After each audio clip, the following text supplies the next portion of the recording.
Bienvenue à tous pour ce Kill Team Express numéro 11. Oui, on est déjà au 11. Alors aujourd'hui, il y a Alex avec nous. Bonsoir Alex. Salut tout le monde. Nous avons également Siagen. Bonsoir, messieurs. On a Jess. Bonsoir tout le monde. Et nous avons un invité qui était déjà venu en la personne de Drix.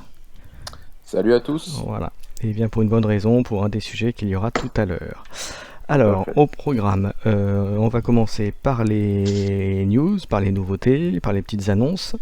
Donc là, il y a pas mal de choses à dire. Cette partie news se terminera par l'info qui suite, comme la semaine dernière. Donc j'espère que vous avez aimé. Donc c'est reparti pour un nouveau tour, qui pour moi est encore meilleur que celle de la dernière fois. Donc ça, je la mettrai tout à l'heure. Ensuite, en deuxième partie, on va avoir une partie qui est de conseils aux débutants.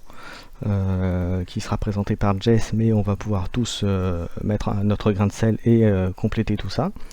Et en dernière partie, on va parler des Drukhari, et c'est d'où la présence de Drix, puisque tu nous avais indiqué que tu souhaitais être là pour ça, donc on a rebondi, et donc on t'a réinvité pour ça exprès. C'est bien. Voilà. En partie, j'ai oublié un petit détail, dans la partie news on parlera également de la campagne, et tu es là aussi pour nous redonner ton rendu. Tout à fait. Voilà, est-ce que j'ai fait le tour? Est-ce que j'ai oublié quelque chose? Non, c'est tout bon. C'est tout bon? Allez, un petit jingle et on attaque les news.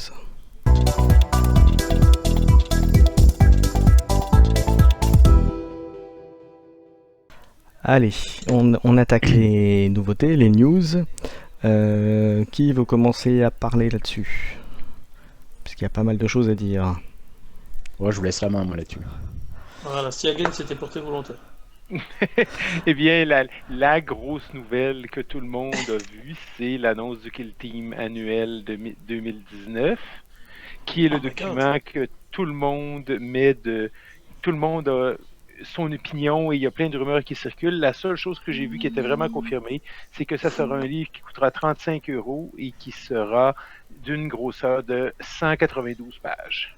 192 pages. Mon Dieu, il y a des choses. Il va y en avoir des choses. Bon, après...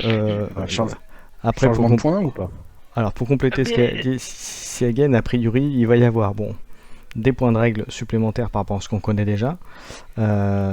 Et si j'ai bien lu, il va y avoir les sorts de bataille. Ça va être intéressant. Tu me dis, Siagen, si je me trompe. A priori, les inquisiteurs vont être mis à jour. Oui, et il y aura...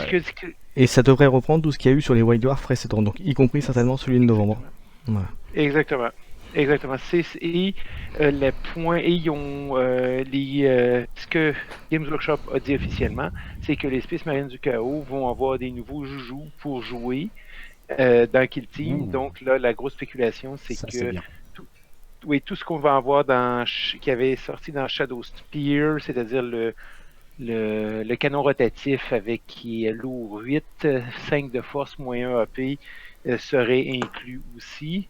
Et là, moi, dans les forums de Space Marine du Chaos, les gens ont des rêves érotiques sur des types d'armes et des modifications qu'il va avoir. Là. Ah, c'est les Américains. Ouais. Non, c'est très... Je pense qu'il va y avoir de quoi dire. Par contre, je sais pas s'ils vont inclure les changements du White Dwarf de novembre, parce que l'impression, elle doit être lancée depuis un moment.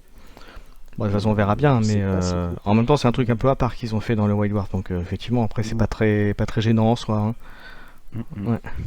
Mais déjà, je trouve que c'est sympa qu'ils aient fait qu'ils vont sortir ça, parce qu'avec toutes les extensions qu'il y a eu dans les White Dwarf et compagnie, je veux dire, on a tous 15 000 PDF sur le PC.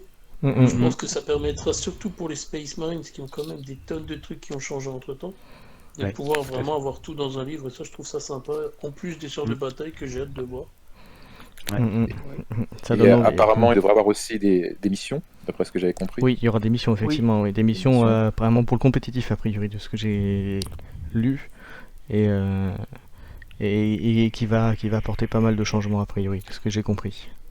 Oui, moi, ce que j'ai entendu dans les rumeurs, mais ça, c'est vraiment une rumeur, c'est que Games Workshop adresserait le problème des listes populeuses qui dominent un peu partout. Les gens spéculent qu'il y aurait des augmentations de points, en particulier des Termagants et des Poxworkers, que les missions compétitives seraient axées sur autre chose que la tenue d'objectifs, qui était quelque chose que la communauté travaillait là, présentement. Mais ça, ce n'est que de la spéculation, là. Ouais, mais disons que si ça va dans ce sens-là, moi je dis c'est que du bonus, hein, parce que c'est vrai que le populeux c'est assez compliqué à gérer. Donc pour jouer à la fois du populeux et de l'élite, franchement c'est quelque chose qui pourrait rééquilibrer les choses. Après, autant les scénarios de Kill Team Express que de Marius, à ce niveau-là, je trouve que les scénarios sont assez divers pour pouvoir Oui, pallier à ça. on a fait des choses assez variées, oui, c'est vrai. Oui, mais c'est plus au niveau compétitif, parce qu'en narratif et en ouvert, c'est deux choses différentes, effectivement. Ouais. Exactement. Mm. En compétitif, l'idée, c'est que ils vont... il y avait déjà des gens qui travaillaient là-dessus, là, trop Kill Team Stream, qui voulaient changer des choses, mais pour le reste, ce serait intéressant de voir ce que Games Workshop peut faire. Oui, Jess, tu voulais dire quelque chose? Pardon, je t'ai interrompu.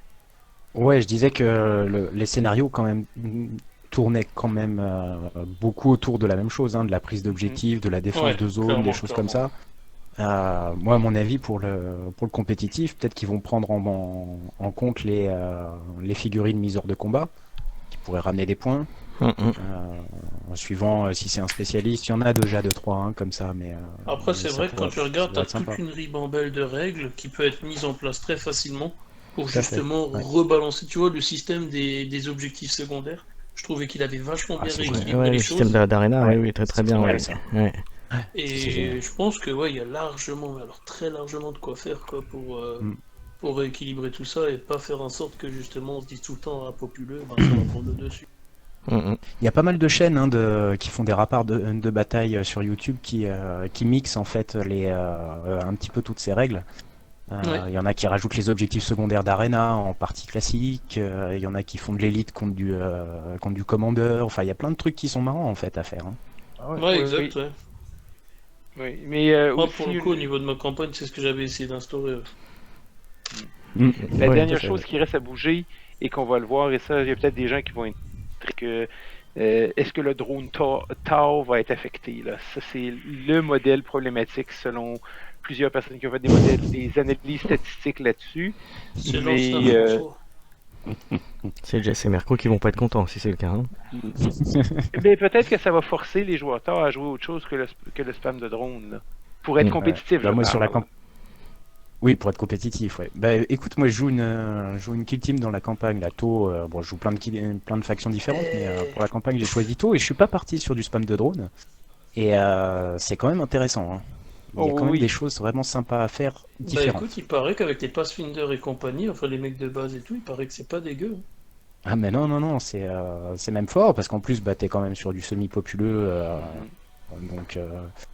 Non, c'est une sauvegarde à 4+, quand même, enfin voilà, il y a des choses à faire. Voilà, donc beaucoup de spéculations sur ce Kill Team manuel qui, si tu me dis qu'effectivement il y a 182 pages, pardon, excusez-moi je suis un peu enrhumé, 182 pages dans ce Kill Team manuel, oui il va y avoir des choses à faire et des choses à dire, et on pourra en parler, alors, peut-être pas au prochain Kill Team Express, mais le suivant certainement, donc... Un dernier point que je voudrais faire là-dessus, c'est les sœurs de bataille. Si vous avez tout vu sur le Warhammer Community, comment ils vont être dans 40 000, moi je les mettais dans le tiers inférieur, là, où un milieu de plateau, une équipe de milieu de tableau. Mais juste le Miracle, là, si c'est instauré à Kill Team, ça va les rendre très forts. Ça peut changer les choses. Je pense que c'est obligé qu'ils incluent ça. Mais le Miracle à 40K, c'est plus c'est épandu sur toute ton armée, mais maintenant à 40 000, j'espère qu'ils vont balancer ça pour que tu n'en ailles pas, tu peux pas en ramasser 5 par tour, parce que ça va être extrêmement puissant de pouvoir dire ah oui, ça me prend un 5 pour sortir ton écran, hein, voici le 5, ton écran est sorti. Ils vont les doser, ils peuvent récupérer la règle et puis ensuite la doser par rapport à... Moi j'allais dire, et encore moi, enfin je sais pas si ça va se rapprocher du codex là que j'avais fait là, que j'avais publié sur le groupe. Mais franchement, pour avoir testé avec les règles, parce que j'avais pris les dernières qui étaient à jour là, avec la vidéo de French for Game, franchement, ça va avec les demi-miracles, le système que j'avais mis dans le codex, c'était pas si désavantageux que ça parce que tu les scores pas comme ça non plus les points. Oh, c'est des miracles. Alors moi, je sais pas ce que vous en pensez, mais est-ce qu'ils incluraient pas un système un petit peu à la Warcry, là, les fameux dés de réserve, etc. Non, c'est comme dans C'est comme les c'est comme Sench dans Age of Sigmar, c'est-à-dire que un par tour, tu as un dé que tu lances et ce dé-là, tu le gardes en réserve et tu peux l'utiliser. Non, mais tout à fait. C'est un peu comme le Wild Dice, mais qui s'applique, admettons, quand tu veux faire une blessure ou quand tu veux. Et tu peux l'utiliser une par unité par phase dans 40 000, en plus d'avoir les Acts of Fate qui te donnent des habilités qui est un peu comme ce que les Adeptus Mechanicus ont, en plus d'avoir le 6 plus invulnérable avec le Deny the Witch sur un des 6, en plus d'avoir les caractéristiques spéciales des ordres. Donc, il y a moyen de stacker, ça va être, les Sisters Battle vont être comme l'Adeptus Mechanicus. Tout ça, c'est des suppositions, on verra bien ce que ça donne. Tout ça. Là, on en parlera. Alors, voilà, on a parlé du Kill Team Manual, on va parler un petit peu du contenu Kill Team qu'il y a dans le dernier White Dwarf, celui de novembre. Alors, si vous avez bien vu, vous avez qu'il y avait un nouveau type de mission, en tout cas qui se rajoute aux missions que l'on peut faire avec le... alors je sais plus comment, j'ai plus le nom de la bestiole, mais l'amboule, non? C'est ça, l'amboule, voilà, qui peut spawner en plein dans votre mission Kill Team, et qui rajoute de la difficulté ou de la surprise, on va dire, aux missions que l'on joue. Qu'est-ce que vous en pensez, vous, de ce petit rajout? Personnellement, je trouve ça génial. Mais je trouve ça génial parce que ça fait intervenir quelque chose de plus. Ça va rajouter de l'inattendu. Ça peut aller n'importe où, sur n'importe qui. C'est une menace à gérer. Ça va obliger de jouer tactiquement différemment. Ça va ramener vraiment. Alors moi, moi je trouve que c'est une super idée, effectivement. Je vais être franc avec vous, je pensais en faire une mission à peu près similaire, ça n'empêchera pas de le faire d'ailleurs, hein, mais un peu dans l'idée. Mais alors du coup, est-ce que je me pose la question, c'est du coup en incluant en amenant ce type de mission-là, est-ce qu'ils vont pas faire un petit peu, rajouter un élément aléatoire dans les missions, comme ils font un peu à Warcry, vous savez, avec un élément de condition. C'est possible, ouais. Voilà. C'est possible. Dans ces nouvelles règles, on va dire peut-être dans les suppositions. Il me semble que dans Arena, il y a un événement comme ça, quand on choisit au départ le type d'environnement. Il y a le Xenoskirod, là, quand il y a une figurine toute seule qui se fait choper. Ouais, là. c'est ça, exact. Non, exact. Le truc des ombres, quand t'es plus à portée de tes alliés et compagnie. Exactement, ouais. Mais oui, je pense qu'ils vont inclure des nouvelles mécaniques et ça peut être... Et je pense qu'ils vont s'inspirer de Warcry. Pour moi, ils vont s'inspirer de Warcry, qui a eu du succès, qui a été bien accueilli et tout. Donc je pense qu'on peut partir... toujours pareil, on s'emballe un peu, mais à mon avis, on va peut-être tendre vers ça. Il y a de grandes chances, parce que Warcry marche bien, oui. Ouais. Je me dis qu'avec toutes ces petites nouveautés à droite à gauche, est-ce que Kill Team ne serait pas par la volonté de Game Workshop à la base, mais est-ce que Kill Team commencerait pas à prendre plus de place que ce qu'ils avaient imaginé à la base? Alors moi, plus de joueurs qui... Je suis pas sûr. Je pense qu'ils se rendent compte que des jeux comme, surtout avec le succès de Warcry, que des jeux de casu ou qui peuvent entre guillemets récupérer les armées déjà existantes, typiquement Age of Sigmar, ou anciennement Warhammer Battle, les faire rejouer sur des environnements type Warcry, des jeux d'escarmouche, fait arriver toute une frange entre guillemets d'anciens joueurs qui ne peuvent plus jouer, voilà, et donc de les faire revenir sur le jeu et le hobby entre guillemets. Voilà. Et donc du coup de relancer Kill Team suite au succès de Warcry, puisque Kill Team était un peu pas mis de côté, parce qu'il y a quand même eu des petites choses, mais était clairement mis au second plan, où il lançait des choses pour boucher les trous, on va dire. Ouais, mais tu dis au second plan, il y a quand même eu pas mal de sorties. Enfin, il est quand même dynamique le jeu. Alors, au second plan, en second plan, ça dépend où. En France peut-être, mais ailleurs pas du tout. En plus, ouais. En Angleterre et aux États-Unis, ils jouent à Kill Team comme il faut. Ouais. Alors j'ai dit ça volontairement, hein, je précise. Ouais. Non, moi je suis assez d'accord. Hein. Déjà, pour qu'il publie un bouquin de 192 pages de façon importante, hein, quand même, je pense qu'il va y avoir un certain nombre d'exemplaires. C'est quand même que le jeu, pardon, il a du potentiel. Enfin, ou en tout cas que eux je pense que justement, à travers des podcasts comme celui-là et un peu plus de développement, genre site internet, ce qui est en cours quelque part, pour un peu plus développer le côté Kill Team en France, je pense qu'il manque juste le petit coup de pouce dans le petit coup de pied dans la fourmilière pour que ça commence à pousser à droite à gauche. À mon avis, ce que ça prendrait aussi, ce qui arrive, et c'est la même chose en Allemagne qui se passe, c'est qu'il faudrait que ça soit couplé, comme aux États-Unis, comme en Angleterre, à un gros tournoi 40 000. Exactement. Pour avoir les deux groupes, parce que les gens qui seront éliminés du tournoi 40 000 pourraient, admettons, dire oui, la journée 2. Prendre leur armée pour aller faire une kill team à côté. Faire un side. Eh bien, justement, par rapport à ça, j'ai eu quelques échos du Sokol Open. Les joueurs, en fait, il y avait du 40K, il y avait du kill team. Les joueurs qui venaient jouer à kill team ne jouaient qu'à kill team. Les joueurs qui jouaient ne jouaient qu'à 40K. C'est comme si en fait les bases de joueurs étaient déjà à la base séparées, quoi. Alors c'est vrai que moi dans les peu de cercles de joueurs où je me balade, ceux qui jouent à 40K et ils n'ont absolument pas envie d'aller sur Kill Team parce que pour eux il n'y a pas assez de figurines, quoi. Voilà. Mais Sokal est un petit peu différent parce que ça avait été, en tout cas selon que j'ai ma perception, mais à Adepticon c'est comme ça que ça avait été fait. À Adepticon, le tournoi Kill Team était plus, comme je pourrais dire, casual, qui te permettait d'embarquer pour faire une journée et non pas toutes les journées du tournoi.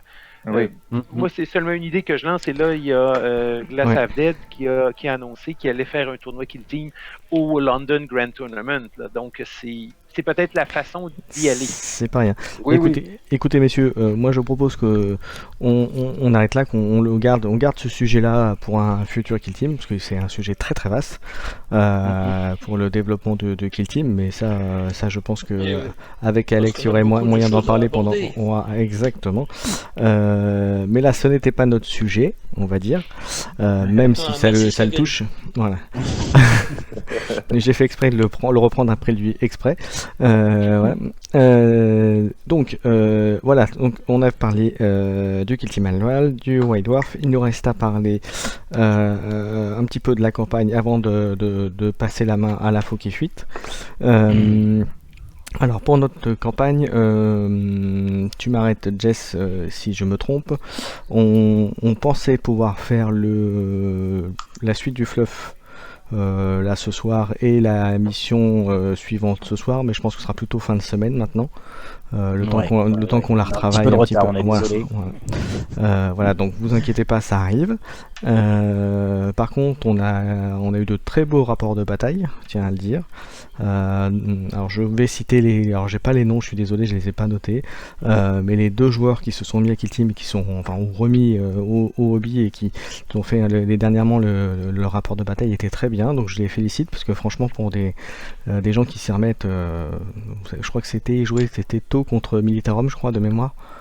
Oui, c'est ça. Donc c'était plutôt sympathique. Donc je ne peux que les encourager à continuer. Tes rapports au Cédric, c'était très bien aussi. Voilà, donc alors merci pour vos rapports, continuez surtout, faites-en le maximum puisque ça nous sert. Donc je peux déjà vous dire en avant-première que dans le prochain fluff il y aura des petits retours par rapport à ce que vous avez indiqué. Voilà. Et alors Drix, du coup, qu'est-ce que tu penses de la campagne? Écoute, moi je la trouve super sympa, vraiment agréable à jouer. Les idées sont vachement bonnes, c'est original. Et là pour l'instant j'ai fait les 2 premiers scénarios. Le 3e on va le jouer sans doute jeudi soir. Et fais gaffe, le sol tremble dans le 3e. On va voir ça. Et puis, en tout cas, voilà, quoi. Essayer de le continuer, d'évoluer dans la campagne, quoi. Vraiment agréable. D'accord. Bon boulot. Alors, est-ce que tu as le temps, alors comme j'en profite comme Alex est là aussi, est-ce que tu as le temps de regarder la campagne Marius en parallèle? Alors là, malheureusement non. En ce moment, je suis en train de bosser aussi avec Plan Games sur une campagne. Donc je suis un peu, on va dire, au niveau du temps, c'est un petit peu ric-rac. Je peux pas être partout, mais j'ai regardé quand même le PDF. PDF. Alors, pour l'avoir lu, alors j'ai pas eu le temps de faire de partie, je voulais en faire, j'ai pas eu le temps, j'avoue Alex, mais comme je disais, par contre, c'est vrai que ta campagne est très bien et comme je le redis encore une fois, je vous invite en tout cas la récupérer et moi je vais l'imprimer pour la garder sous le coude et je la ferai quand cette campagne sera terminée. Voilà. Je suis outré. Je me lève de mon siège. Je pars. Non, mais moi, je te félicite, Alex, et sur la mise en page en fait de ta campagne. Ma campagne, c'est de la merde, c'est la mise en page qui est bien. Non, je déconne. Non, mais c'est ce que je disais je voulais dire. Ça fait un vrai boulot et vraiment la présentation elle est top. C'est vrai que nous là-dessus on n'est pas très bon. C'est ce que je disais avec Icor dans off et c'est ce on aura le plaisir de j'espère bosser sur une campagne commune la prochaine. Ouais, ça pourrait être vraiment sympa. On pourra allier les deux quoi, ça pourra être super cool. Ouais. On va travailler ça donc voilà, donc vous en avant-première, voilà, vous saurez, on va vous préparer quelque chose pour les prochains mois, on va dire. Cool. Voilà. Alors, moi, je voulais juste faire une petite aparté pour remercier les gens qui nous auront rejoints sur le groupe, notre groupe Facebook Cathy Express. Oui, tu fais bien. On a eu beaucoup de nouveaux adhérents et déjà ça fait plaisir parce que vous vous intéressez à ce qu'on fait. Hein. Je crois que c'est vraiment une forme de reconnaissance pour nous aussi. Et du coup, j'espère que vous allez trouver dans ce groupe des informations sur la campagne, bien sûr, sur les rapports de bataille, et puis on va essayer de vous mettre un petit peu toutes les tutos, astuces, règles, etc. dont on discute sur le podcast. Voilà. Très bien. Allez, on va passer au sujet. On va laisser la main, on va dire, à l'info qui est fit. Et après le jingle, on se retrouve pour le sujet suivant qui est le conseil aux débutants. Allez, à tout de suite tout le monde. Bonjour à tous et merci de me laisser encore une chronique sur l'info qui fuite. Alors voilà, on arrive vite sur la fin du mois de novembre et on a passé la journée fatidique du 11. Alors pour ceux qui ont oublié le 11 novembre, écoutez, c'est l'armistice de la Première Guerre mondiale, le jour de commémoration à nos morts. Alors le 11 novembre, c'est toujours une journée dégueulasse, Il pleut souvent, mais c'est pas encore vraiment de la pluie, il fait froid, mamie a le nez qui coule, où on sait pas vraiment si c'est son repas qu'elle dégurgite par les narines, enfin un truc bien sale quoi, et le 11 novembre c'est toujours comme ça. Alors moi justement, j'étais là, comme ça, devant les stèles avec mon silence respectueux et tout, et j'étais en train de me dire, mais dans l'univers de Warhammer 40 000, il y a des journées commémoratives comme ça, c'est vrai ça tient, on n'en parle pas des morts dans 40K. On en parle, tiens, justement, nous, entre nous, là, comme ça. Et si nous étions en réalité des petits dieux qui joueraient comme ça avec le destin d'une galaxie, on serait d'aussi grands malades que tous ces dieux fictifs avec nos guerres de religion anciennes et actuelles. Tiens, on pourrait même établir un profil psychologico-divin de l'archétype du joueur. Alors vous imaginez, vous jouez Astra Militarum. Vous avez une âme d'entrepreneur ou de directeur des ressources humaines, mon garçon. Ne me dites pas l'inverse, j'ai travaillé 5 ans dans les ressources humaines et je sais bien le plaisir que l'on peut prendre à envoyer des milliers de gars comme ça au casse-pipe pour le bonheur d'Air France. Non mais imaginez un peu la scène. Les joueurs végétariens par exemple, ils raffoleraient des orques. Bah ouais, c'est des champignons les orques, ça a des spores et tout. Ouais, moi personnellement j'imagine bien l'assiette vegan, sur une planète orque. Ça pourrait être vachement drôle. Ben ouais les gars, si ça tombe, on joue avec la vie de pauvres gardes impériaux. Et ne me faites pas genre que vous avez des remords, parce qu'on a tous joué à écraser des fourmis quand on était gosse, Et il y en a qui ont pris vachement de plaisir parmi vous, je le sais, me dites pas non, je vous croirai pas. Alors pour ceux justement, et j'y arrive, qui me comprennent pas quand je défends le fleuve du chaos, parce que j'aime bien jouer la Black Légion, posez-vous la question. L'homme est-il un monstre ? Ou le monstre est-il un homme ? Et sinon, pour décasser un peu l'ambiance, encore un fait divers inquiétant, forcément. Une bagarre aurait éclaté hier soir au bar karaoké le Bunny's à Strasbourg. Un groupe de potes aurait voulu chanter Le lion est mort ce soir en oubliant que l'un d'eux était un joueur d'Archangel. Bon, alors les Dark Angel, va falloir vous calmer, hein, parce que entre les non-binaires et tout le tintouin actuel, là, va falloir vraiment vous décider les mecs et vous positionner une bonne fois pour toutes. Allez, moi je vous laisse, j'ai du Phalène à peindre.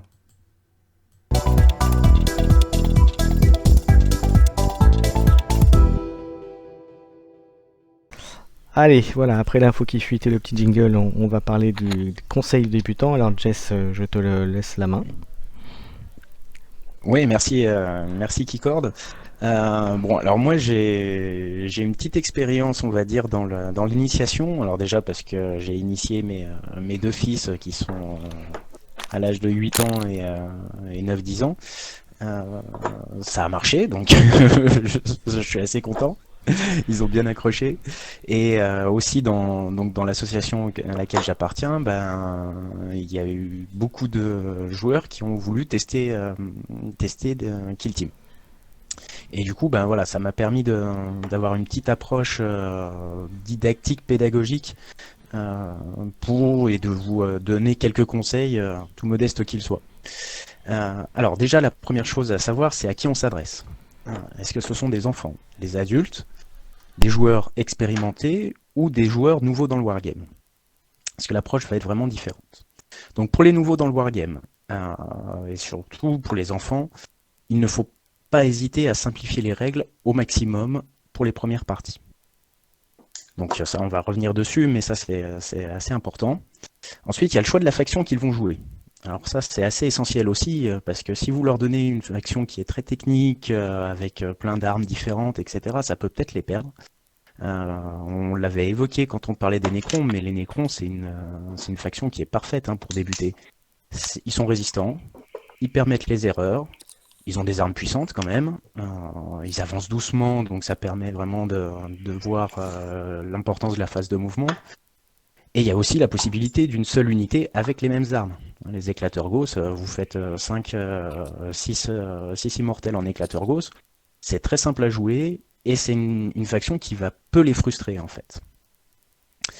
Alors moi je vous déconseille, après c'est mon avis personnel, mais des factions très typées. Les Tyrannides par exemple, il y a beaucoup de figurines à gérer. Les Harlequins aussi. Les Harlequins c'est quand même assez technique, ça pardonne pas beaucoup. Donc voilà, déjà le choix de la faction est important. Ensuite pour la première partie. Alors la première partie, il faut choisir un scénario assez simple. Moi je vous conseille un scénario avec 3 objectifs. Vous en mettez un au centre et un dans chaque zone de déploiement. À chaque fin de tour, vous comptez les points. Ils peuvent être variables suivant ce que vous privilégiez. Donc par exemple 1 point pour le contrôle de celui de sa zone, 3 points au centre et 2 points dans la zone de l'adversaire. Bon, vous pouvez tout à fait l'adapter si vous voulez favoriser le combat au corps à corps, 3 points pour celui de la zone adverse, 2 points pour le centre, etc. Voilà, vous pouvez varier, en fait, c'est le nombre de points. Bon, il y a une façon aussi très simple de faire un scénario, c'est en comptant simplement les figurines mises hors de combat, dont on parlait déjà tout à l'heure. Alors pour les règles, la première partie, moi je vous conseille vraiment de jouer avec les déplacements, le tir, la sauvegarde et le trauma. Si ça semble acquis, vous pouvez ensuite introduire les blessures. Par exemple, évitez, un conseil, d'introduire tout de suite la portée. Par contre, vous pouvez aussi utiliser les règles de masquage qui vont diminuer la capacité de tir. Donc voilà, plus vous allez donner d'informations sur la première partie, plus ça va être difficile pour soit des nouveaux joueurs, soit des enfants, de tout intégrer. Donc vraiment, introduisez des règles au fur et à mesure. Dès que c'est acquis, vous pouvez en rajouter une, mais par contre, vous en rajoutez qu'une seule à la fois, et vous faites plusieurs parties pour être sûr qu'elles soient assimilées. Pour les enfants, pareil, essayez de proposer une vision concrète des règles. Par exemple, tu me tires dessus, mais hop, non, je suis caché, tu me vois pas, quoi. Ou alors tu me vois qu'un petit peu, et du coup, tu peux me tirer dessus moins facilement. Il y a les tactiques générales aussi qui peuvent être introduites rapidement. La relance, la plus facile à utiliser. Après, les 3 autres, se déplacer en premier, tirer ou combattre. Donc ils vont rapidement comprendre en fait l'importance des points de commandement et la gestion de leur leader, de le protéger, etc. Les capacités de spécialiste, c'est des choses qu'on a introduit un petit peu sur la fin de l'initiation. Et alors là, vraiment, tout à la fin, vous introduisez les tactiques de spécialité et celles de faction. Mais là, on est quand même sur des gens qui jouent, qui ont déjà une connaissance des règles pour les utiliser de façon intuitive, on va dire. Donc voilà, l'essentiel, c'est d'être progressif. Aidez-les dans leur mouvement, dans leur stratégie, orientez-les. Sauf si vous voulez gagner. Ouais, voilà, mais moi, tu vois, ce que je te conseille, et surtout avec des enfants, pour les premières parties, vous les laissez gagner. Ouais, vous les laissez gagner. Vous les connaissez tous. Vous faites exprès de les quelques erreurs pour qu'ils se rendent compte de quoi faire. Ouais, bien sûr. Et surtout, c'est dur à cet âge de gérer les émotions. Et pour te reprendre, c'est ce que j'ai fait avec mon fils aussi. Donc oui, j'ai fait exactement la même chose. Ouais. Donc voilà, pour les enfants. Alors après, les adultes débutants dans le wargame, principe, il reste le même. Bien sûr, vous adaptez vos explications et le rythme des rajouts, qui peut être un petit peu plus rapide suivant la simulation. Alors, autre partenaire nouveau dans votre jeu, ça peut être aussi le wargamer, on va dire le gars qui joue à 40K de façon importante, ouais, ou même d'autres jeux, de façon. Si vous avez quelqu'un qui a l'habitude de jouer aux jeux de figurines, il aura très peu de beaucoup de facilité. Il va très vite s'adapter. Ouais, donc là, vous n'hésitez pas, vous allez avec les règles avancées. Vous pouvez mettre tout la totale d'entrée quasiment. Avec peut-être avec un petit bémol peut-être sur les tactiques. Exactement. Voilà, les tactiques, vous utilisez que vous restez sur les tactiques générales et puis vous lui dites qu'il y a des spécialités après, mais vous lui dites que ça s'acquiert après, que c'est utilisé après, Après avoir fait 2-3 parties, il pourra commencer à les jouer, à les utiliser. Ouais. Bon, par contre, lui, vous le laissez pas gagner, par contre. Donc là, vous utilisez toutes vos tactiques, vos combos, et là, il va vite comprendre que en fait, on peut faire des combos. Waouh. Voilà. Donc c'était mes petits conseils pour initier des gens et surtout qui prennent du plaisir. Ça reste la première chose.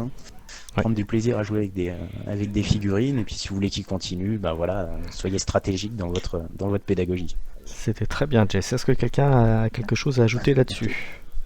Je pense que c'était très bien expliqué dans l'ensemble. On l'a laissé tout seul, mais c'était pas du tout pour le laisser en plan. Mais vraiment, il a bien résumé la chose, je trouve. Ah non, moi je trouve que c'était très bien. Oui. Beaucoup de pédagogie, donc c'est parfait. C'est l'essentiel, voilà. Si vous voulez accrocher les joueurs et si on veut que notre jeu se dynamise et prenne de l'ampleur, entre guillemets, je pense que c'est important d'être progressif. Oui, très bien, Jess. Écoutez, on a fini cette partie et on va attaquer la dernière tout de suite après ça.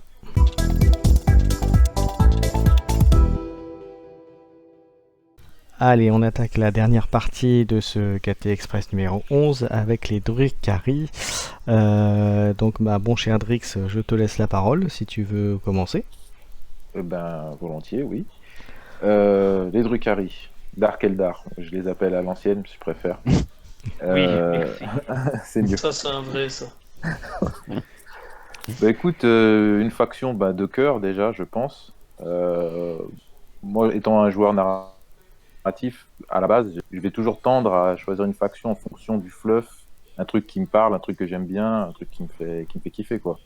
Le cuir, le latex, ça a toujours été quelque chose de très passionnant.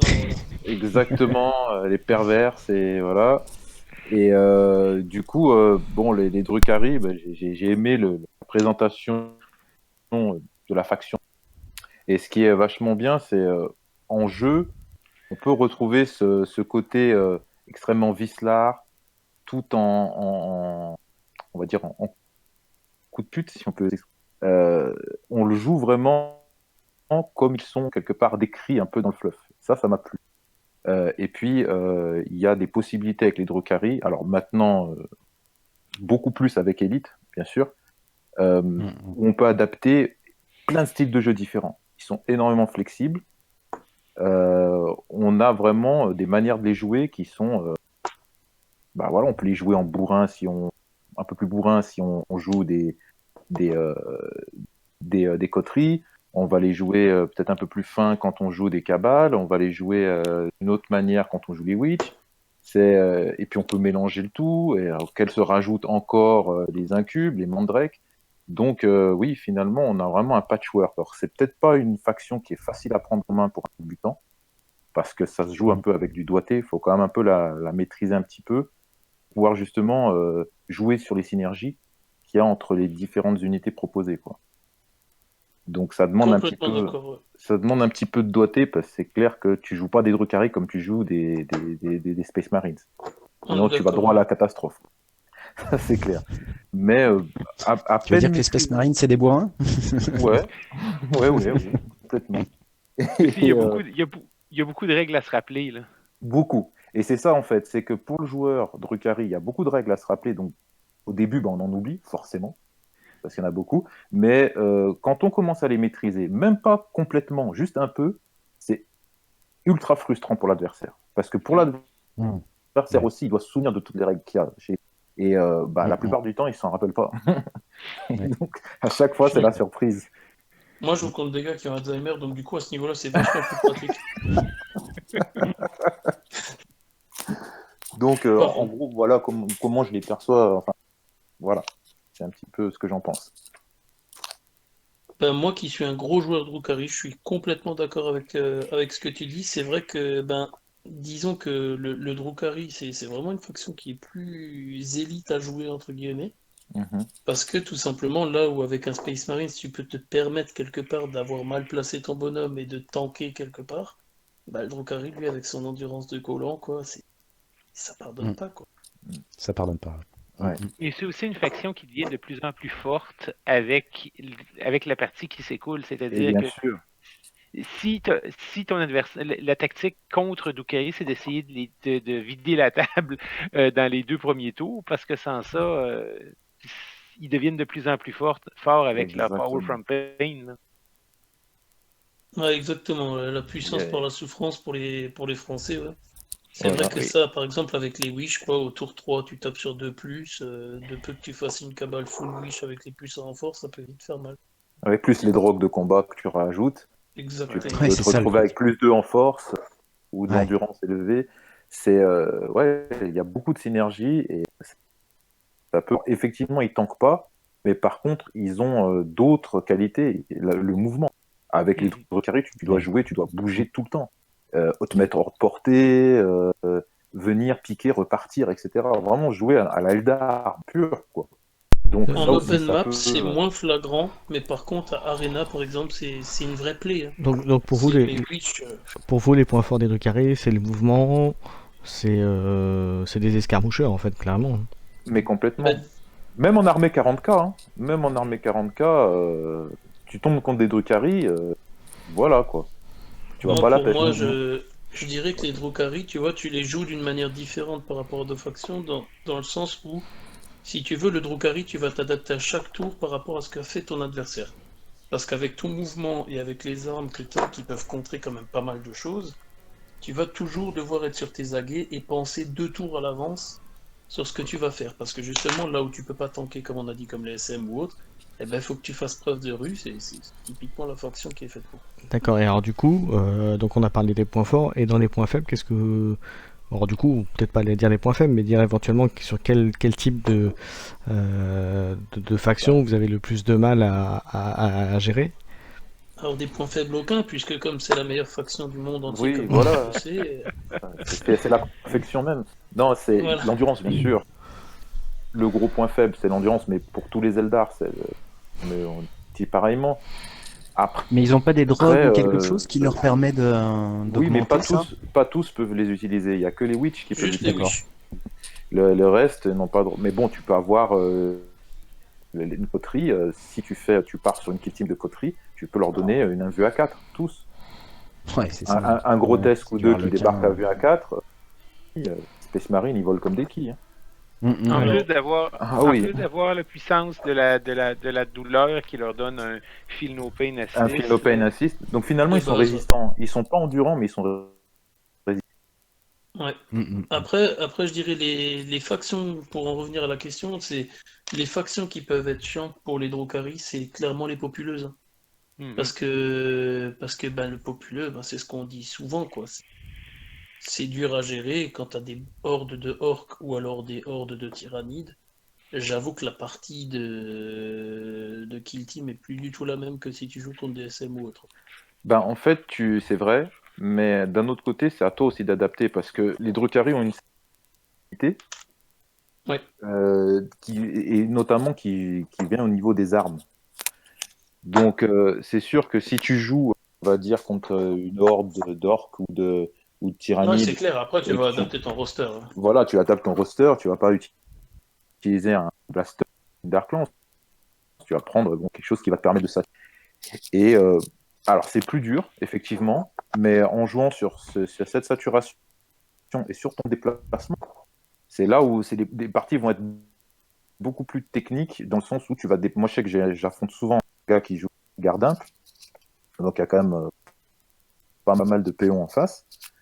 Et c'est des parties qui sont, entre guillemets, longues, parce que ça va jouer sur les déplacements petit à petit. Et comme plus le temps passe, plus nous, on se renforce. Et l'adversaire, c'est l'inverse. Donc, au final, quand après il est bien usé, les witches, elles débarquent, elles font... On est bien d'accord, Mais après, ça s'applique peut-être pas aux orques, aux tyrannides, qui ont peut-être une capacité de tanking supérieure. Après, il faut adapter, quoi. Ouais. Eh ben, c'est très bien. Mais j'aurais une question pour vous deux, messieurs, parce que présentement, quand Elite est sorti, tout le monde est allé sur le spam de Vrac comme la nouvelle façon de jouer les Drukhari. Ouais, à cause de l'invue. Oui, c'est ça, mais avec qui leur donne l'invue et qui le donne en plus avec le 6+ Feel No Pain. Qu'est-ce que vous en pensez? Est-ce que ça change complètement la façon de jouer ou c'est simplement la faveur du moment? Je vais parler avant Drix, si tu veux bien. Moi, je te dirais que les Vrax, effectivement, c'est comme on disait avant, ça va vraiment être face au roster que tu as en face, que tu vas adapter tes trucs. C'est vrai que les Vrax, tu dis, avec leur endurance de 4, parce qu'elle a été remodifié avec la fac, leur endurance de 4, leur Feel No Pain à 6+, et leur invue à 4. Tu te dis, c'est pas dégueu, c'est pas mauvais. Maintenant, t'as toute une panoplie en moins que t'aurais avec les Wish qui peuvent vraiment t'envoyer plus d'attaques, plus de choses. C'est pour ça que ça va vraiment dépendre de ton adversaire. Après, comme disait Drix avant, et ça je veux bien le croire, je l'ai pas encore testé, mais il en a parlé, je suis bien tenté de le faire.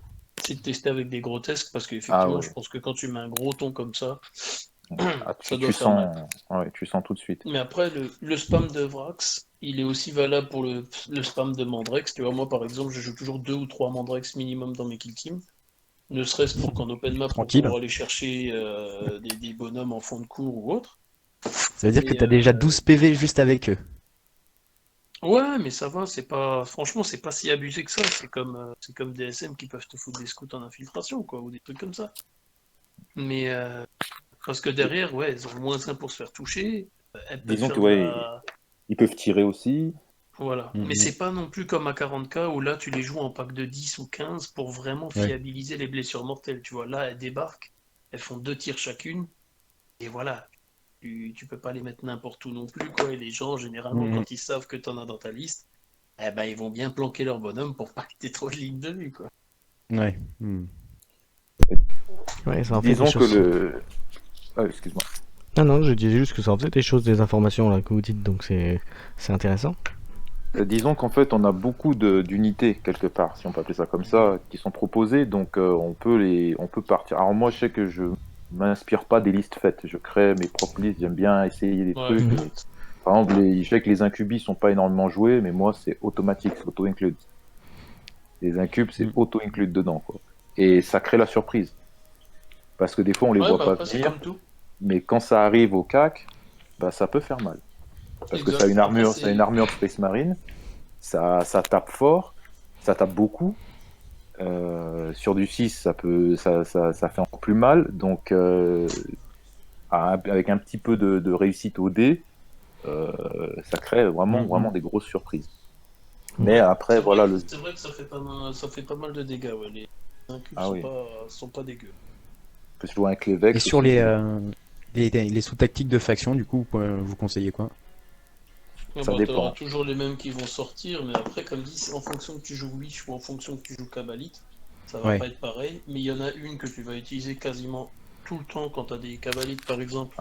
C'est la tactique qui s'appelle tirer et disparaître. Ça te permet c'est tirer, automatique. Tu claques un point de com et tu te planques. Et tu te planques.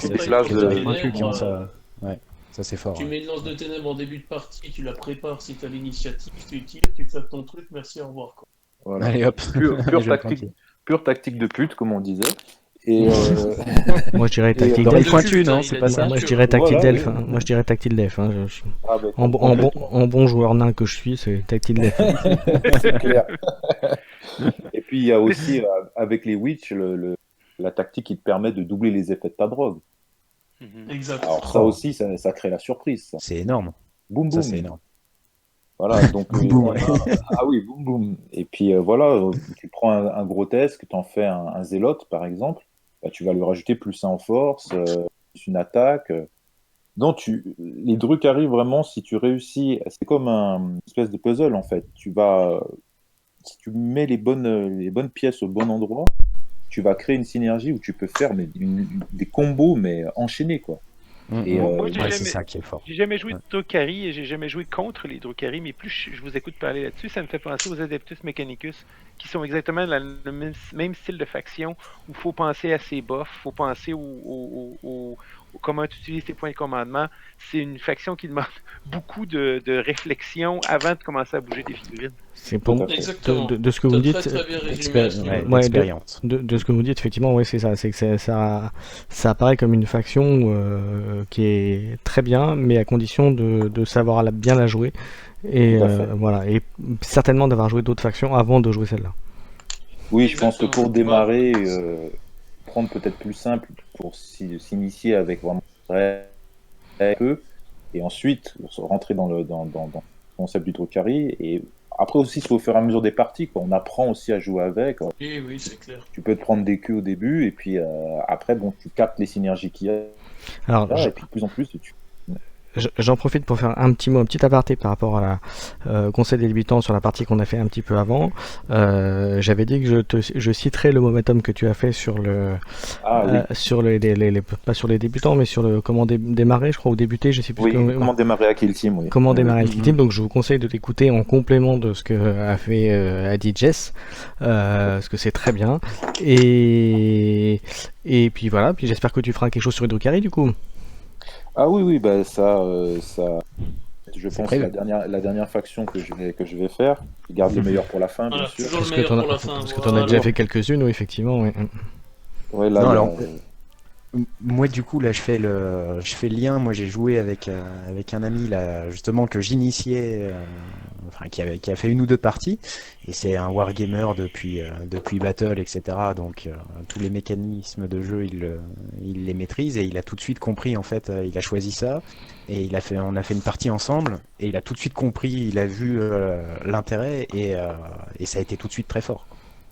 Donc ça peut être une faction qui peut être intéressante pour les joueurs expérimentés en tout cas. Tout à fait. Les mecs qui ont un peu d'expérience, ils s'y retournent vite, oui. D'ailleurs, je sais pas si vous avez vu un petit peu les derniers tournois qui ont eu lieu un petit peu dans la Kill Team sphère. Ils ont fait les Drukhari arrivent régulièrement au top 8 ou le top 5. C'est pas un hasard non plus. En Espagne, ils dominent vraiment. Les 3 derniers tournois espagnols, ils étaient place 1 et 2 en Open et dans les 5 premiers en Arena, effectivement. Bon, après, c'est parce qu'il n'y a pas beaucoup de Français qui se sont encore inscrits à ces tournois aussi, bien évidemment. Parce que sinon, c'est sûr que... Et quel est le pourcentage qui est joué aussi? C'est intéressant, ça, de voir s'ils sont nombreux ou pas à jouer. Eh ben ça, tu sais quoi, je vais mettre un sondage sur Kill Team France pour voir, parce que c'est vrai que ça serait intéressant de savoir. Ouais, complètement. Mais je crois qu'ils ne sont pas énormément joués en France. Non. Non, je dis en France, mais en Espagne par exemple. Ouais, je sais les tournois où ils arrivent. Moi, je sais que sur la région parisienne, il n'y en a pas tant que ça qui joue, donc il n'y a rien. Grave erreur. Mais moi, ce que j'avais vu aussi pour j'avais vu un tournoi en Espagne où j'avais vu la liste de tous les participants, et c'est une constante dans tous les listes de participants Kill Team que je vois. il n'y a pas vraiment d'équipes qui dominent. Il n'y a pas vraiment d'équipes qui sont à plus que sur un grand tournoi 4 qui jouent la même chose. C'est vraiment très bien réparti. Comme au Socal, tout le monde s'attendait que les gens débarquent avec plein de Tau, parce que c'était supposément la meilleure équipe, et il y a eu 2 joueurs qui ont joué. C'est vrai. Très bien. Mais je crois que c'est l'intérêt de Kill Team aussi, c'est que du coup tu peux jouer des choses que tu ne joues pas en armée 40K, etc. Voilà. Et du coup tu peux aller te faire plaisir. J'ai souvent tendance à dire à des joueurs qui essayent de commencer, quand ils disent bah vas-y, mais c'est quoi la faction qui est bien, c'est quoi la faction qui non, fais-toi plaisir. Bah c'est là l'avantage, c'est prends vraiment la figurine qui te plaît et lâche-toi avec. Voilà, puis fais-toi 2-3 factions. Ce qui est bien, voilà, ce qui est bien effectivement, c'est qu'il n'y a pas il y a des factions entre guillemets dites plus fortes, mais quoi qu'il arrive, chaque faction a ses possibilités, a son potentiel, à condition de savoir la jouer. Donc. Et puis n'oublions pas le facteur le plus important, le facteur les dés. Parce que tu peux bien calibrer toute ta tactique à la perfection, mais si les dés sont pas avec toi, ça passe pas. Quoi que tu joues, c'est mort. Allez messieurs, on va s'arrêter là pour ce soir, pour cet enregistrement. Je vous remercie tous d'être là. Merci Jess, merci Siagen, merci Alex et merci Drix d'avoir été présent. J'espère que tu reviendras une prochaine fois quand tu veux. Avec plaisir. Voilà, si tu as une faction ou si tu as un sujet que tu veux voir aborder et discuter avec nous, n'hésite pas à nous le dire et puis on t'accueillera volontiers pour ça. Voilà. Volontiers, avec plaisir. Et puis je pense que de toute façon, on sera à faire un petit momentum, je pense, ensemble. Le spoil. Et voilà.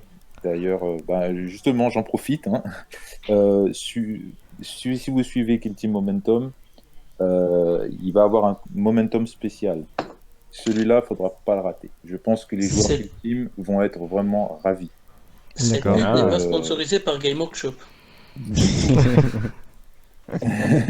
Ça lancera sans doute un nouveau concept auquel justement je me rapprocherai de vous pour qu'on discute. Voilà. Nom de Dieu, c'est palpitant. Très bien. Siagen n'en peut plus. Il a enfilé son caribou, il est prêt à venir en France. Très bien, en tout cas, merci beaucoup à Drix, voilà, ta présence, c'était vraiment très sympa. Et puis merci aux autres, merci à tous ceux qui nous écoutent et qui font vivre ce KT Express, aussi bien avec les rapports de bataille que avec les petits commentaires qu'on a. Alors, il n'y en a pas beaucoup, mais les quelques-uns qu'il y a sur la page YouTube ou sur la page Facebook KT Express, voilà, sont toujours les bienvenus. Comme je dis à chaque fois aussi, n'hésitez pas à mettre vos commentaires s'il y a des choses que vous voudriez un petit pouce, voilà, un petit pouce, s'il y a des choses que vous voulez voir évoquer ou vous voulez qu'on parle, il faut surtout pas hésiter à nous dire, parce que il y a certainement des choses qu'on pourrait faire ou dire et qu'on n'a pas encore fait, voilà, parce que les sujets sont très très vastes, même si on commence à en avoir fait quand même un petit bout. Voilà, je crois que j'ai à peu près tout dit. Est-ce que quelqu'un veut rajouter quelque chose Moi, je profite juste de l'occasion, excuse-moi Keycord, pour remercier tous les joueurs de Savoie Ludique, donc mon association. On a organisé samedi dernier une après-midi Kill Team pour jouer tous ensemble le premier scénario. Et voilà, je crois que je les remercie de tous être venus pour cet événement. Il y avait une bonne ambiance, on s'est bien marré. Et c'est dommage, aucune caisse n'a explosé. C'est vrai. Bien écoutez, dernière chose, écoutez, merci encore une fois à tout le monde. Je vous donne rendez-vous donc dans 15 jours pour le prochain numéro. D'ici là, on vous mettra en ligne dès qu'on peut la mission numéro 4, le fluff numéro 4, donc la suite. Voilà, et puis j'espère, amusez-vous tous, amusez-vous bien, jouez bien vos factions. Et puis juste pour faire râler les joueurs tôt, je dirais vive l'Imperium. Voilà. À bientôt tout le monde. Bonne soirée. Ciao. Salut.